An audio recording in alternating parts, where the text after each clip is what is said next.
Good morning.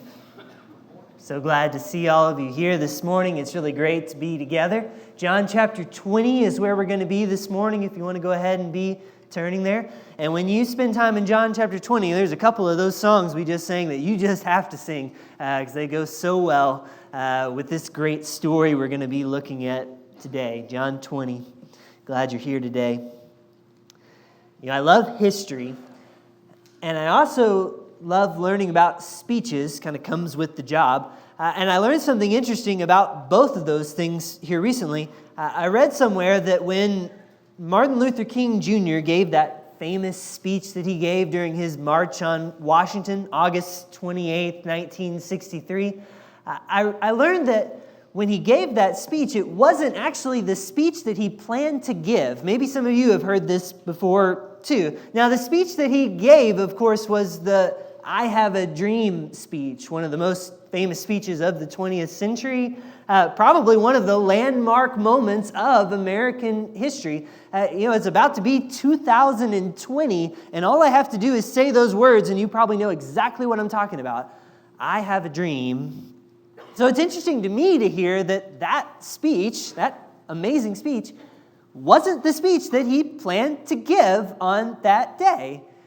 And it's not like he actually just came up with what he was going to say on the spot either. It's actually kind of the opposite.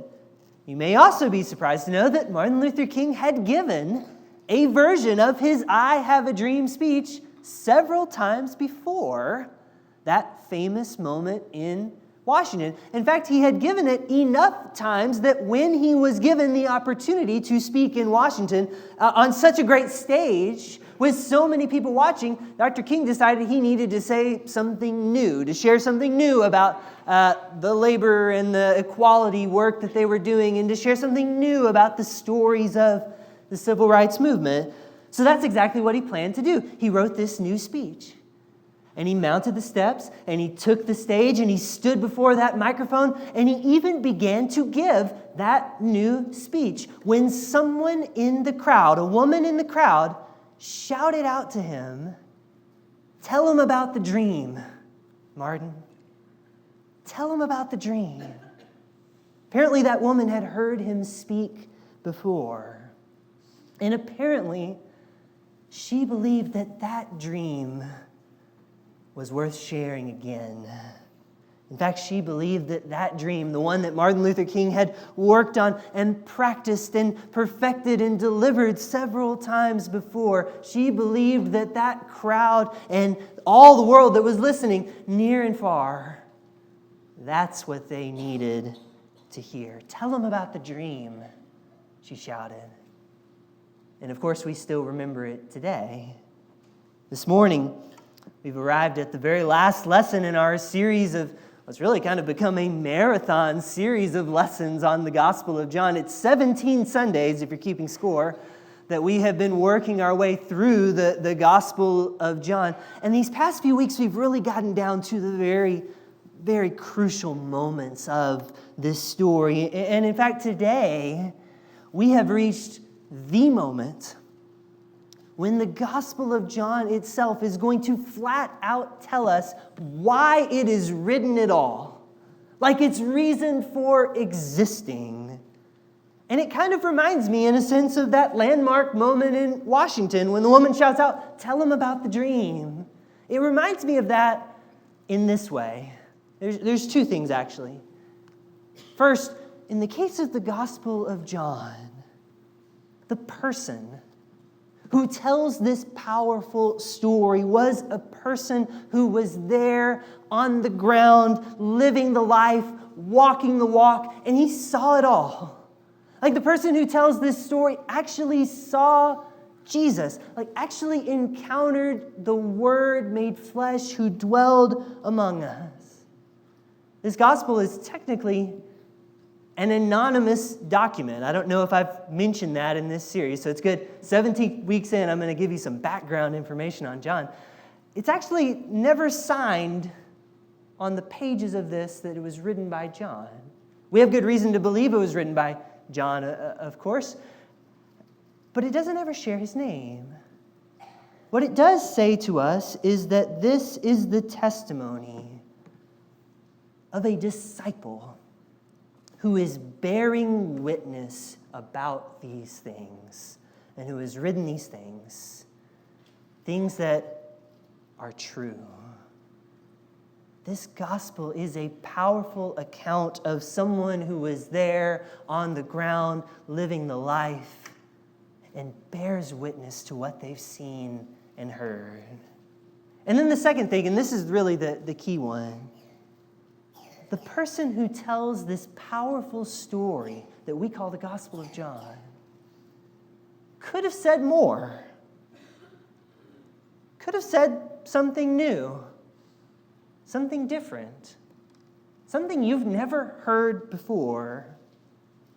And yet, we have many reasons to believe that this was actually the last of our 4 Gospels to be written. It was probably written very late in the 1st century, one of the last books of the New Testament to be written. And so if this is the story of someone who was on the ground and who saw these things and was there, and it's also one of the last books to be written, then it was probably written very late in John's life, after many years of reflecting on this story.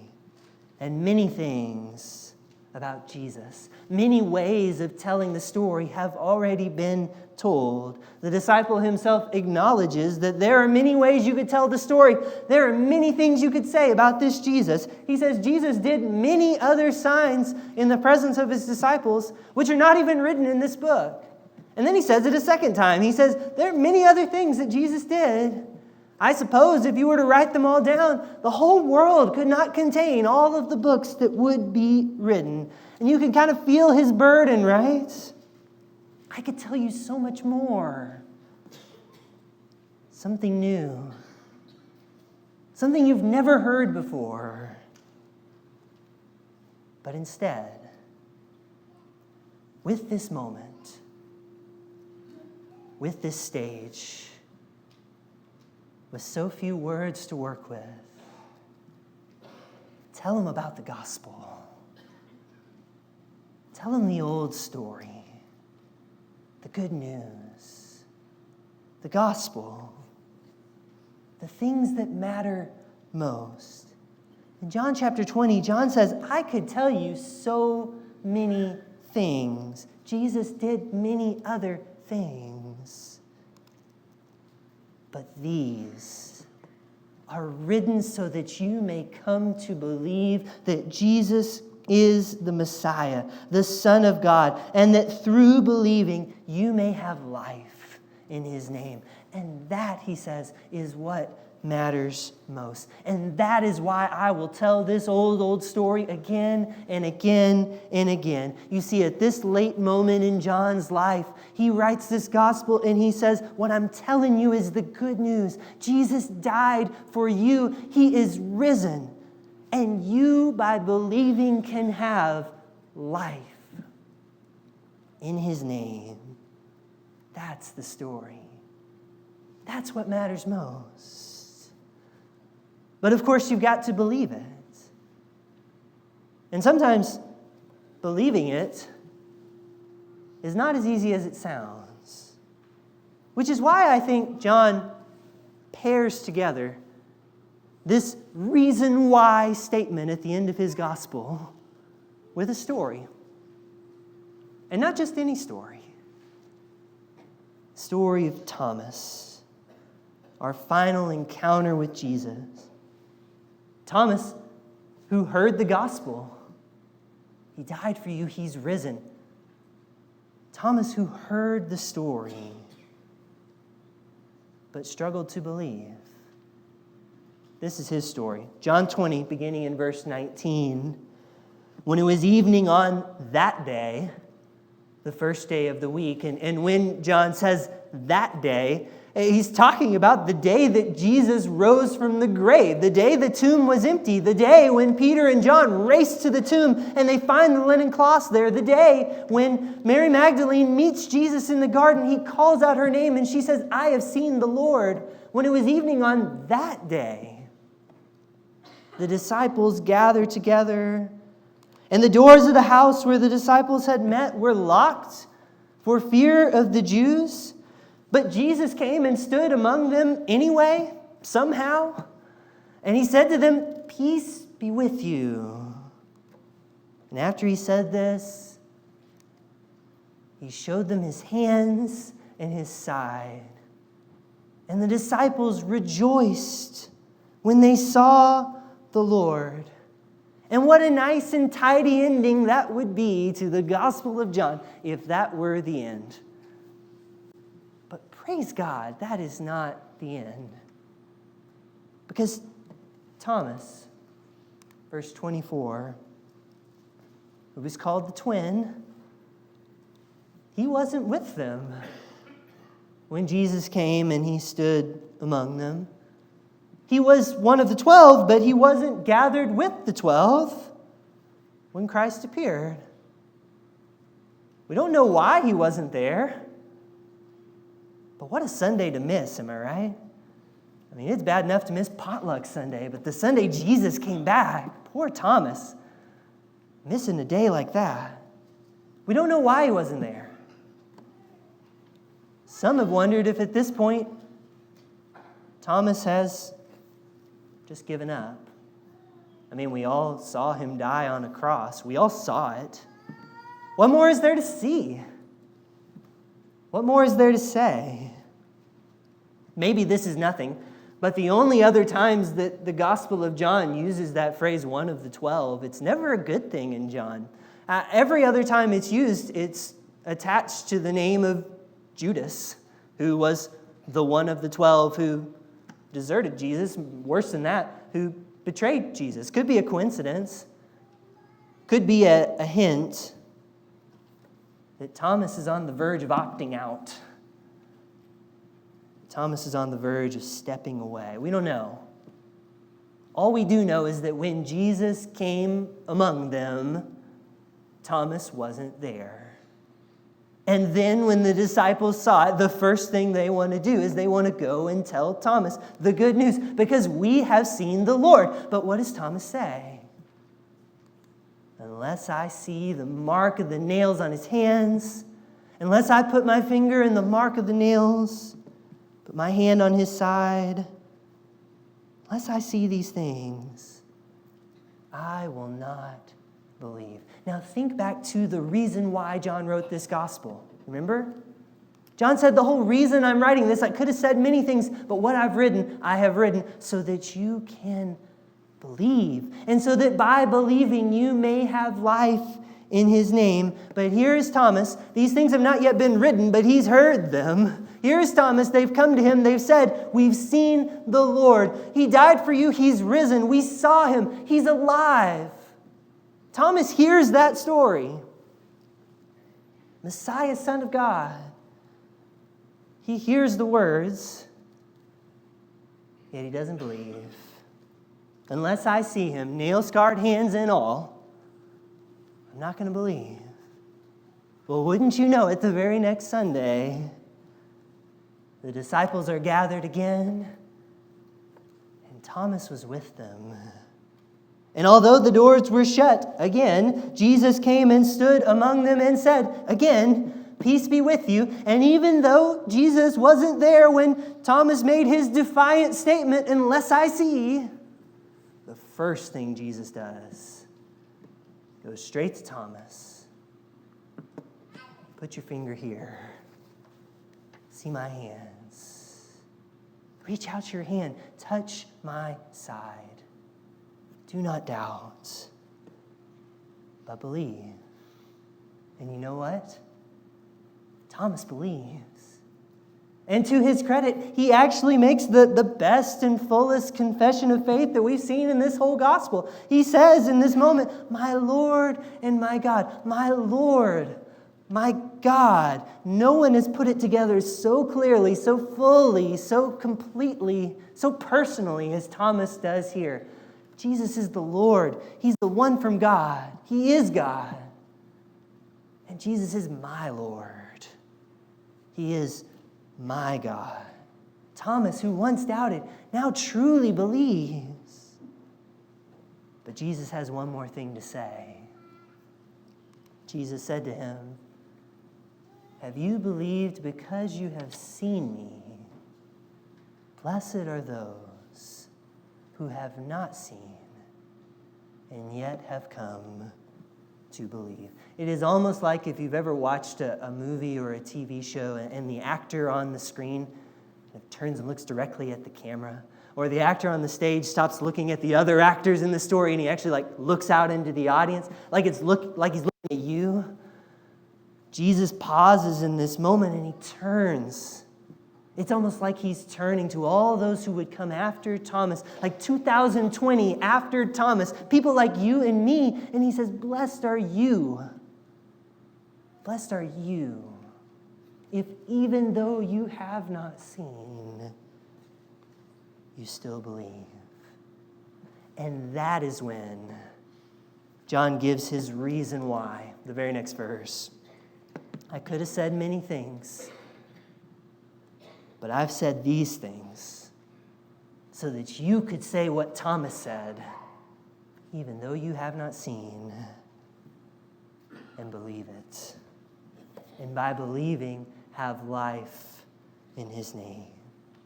That is why I tell this old story again and again and again, so that you might believe. You know, sometimes I think that the story of Thomas can get a little misconstrued. Maybe this is just one man's opinion, possibly so. But to me, I don't think that the story is told just to make Thomas look bad. Certainly, this is where we get Thomas's nickname, which is, do you know what it is? Doubting Thomas. That's what we often call him, Doubting Thomas. And yet, this so-called Doubting Thomas actually has a few things going for him, if you look closely. A few things that I wish all of us would have going for us in our lives.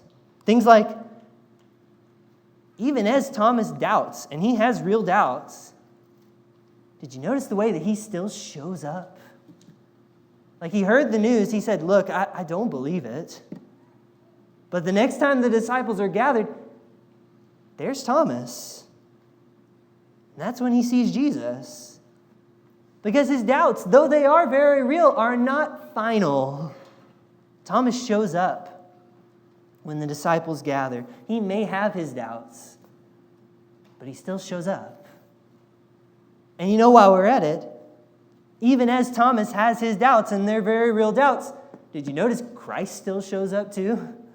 Shows up and goes straight to Thomas. Christ is there to see Thomas.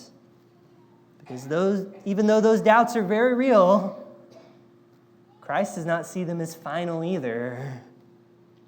It doesn't stop Christ from going to him and inviting him again to believe, to come back to him. And that, of course, is the third thing that's great about Thomas. When Thomas does come to see more clearly, he doesn't just dig in his heels. He doesn't let his pride get in the way. My Lord and my God falls to his knees. He changes, which is another way of saying he repents. He changes, and he believes. If anything, this story tells us that doubts can be overcome. And people who have doubts, like Thomas had doubts, like we have doubts, can still come to believe and have life in his name. That's a really good thing. So the point of the story is not to make Thomas look bad. The point of the story is to make you blessed. Because in the words of Jesus, blessed are you. Blessed are you if you, though you have not seen, have still come to believe. To believe what this gospel professes, that Jesus died for you and that he is alive, that he is Lord, and that you can have life in his name. Blessed are you if you believe these things. It's the reason this whole gospel was written. It's the reason that all of these great many encounters with Jesus in the flesh that we've looked at week after week, it's the reason they matter so much. The question is, will we believe it? Will we believe and have life in his name? Because it's one thing to hear the story. It's another thing to be changed by this story and to say, my Lord and my God, and live like we mean it. To commit our lives in obedience and faith to him. I have one last thing to say about Thomas, and then I'll close. A lot of times when we think about this story, it's easy to hear this story and dwell on the differences between Thomas and ourselves. But as we close today, I want you to consider the things that we all have in common with Thomas. Here's a few of those things.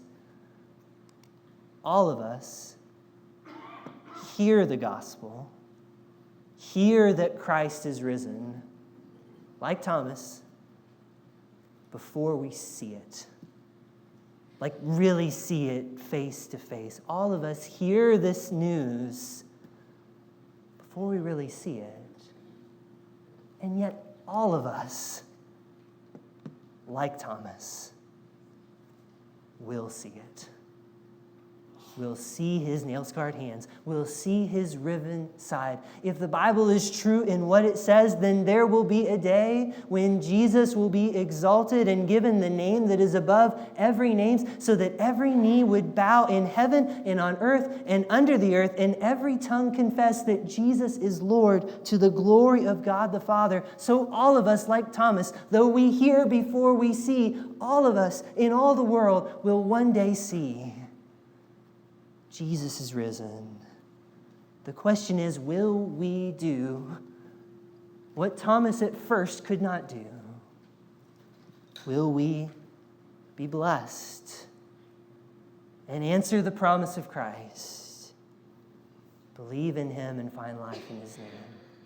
Maybe there's someone here today who needs to answer that blessing and promise of Christ. For the first time, say with your life, my Lord and my God, be baptized in his name. Maybe it's time for you to come and do that. Don't let doubts and fears stand in the way. Maybe for others among us, what you need is the encouragement that even when we have real doubts, and that happens, to keep showing up. Maybe what you need today is to live the words that you say when we say, Jesus is my Lord and my God. However you may be called or challenged. We give this moment to come while we stand, while we sing.